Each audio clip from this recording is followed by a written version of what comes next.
Hola, me llamo Martiniano García Cornejo, soy diseñador y animador y llevo más de una década en la industria del motion graphics. A través de mi estudio FU hacemos piezas de ilustración, videos explicativos y comerciales o promos para social media. He trabajado para clientes como Fila, Umbro, Fox, Premier League o Siemens.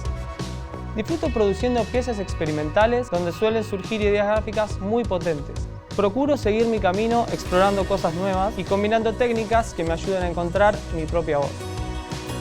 Ser diseñador y animador al mismo tiempo me da una mirada global de todo el proceso audiovisual. Siendo generalista, me resulta más fácil comprender qué rol cumple cada parte dentro del proyecto. Al no especializarme en una sola técnica, puedo llegar a resultados más ricos dentro del proceso creativo.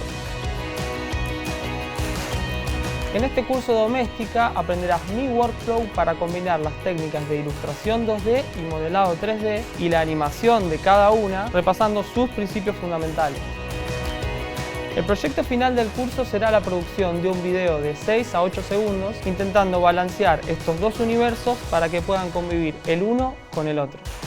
Comenzaremos con sketches rápidos y pequeños, pero en gran cantidad para poder encontrar nuestra idea. Luego modelaremos una habitación mágica que mutará de acuerdo al comportamiento de nuestro personaje. Esta etapa será enteramente en 3D. Repasaremos los conceptos fundamentales de la animación tradicional que nos servirán para animar a nuestro protagonista. Finalmente realizaremos la composición con ambas técnicas. Agregaremos sonido original y dejaremos lista la pieza. Al finalizar el curso, habrás realizado tu primer video combinando las técnicas de animación 2D y 3D. Para hacer este curso necesitarás una computadora con Toon Boom o algún otro software de animación tradicional y una tableta gráfica para dibujar.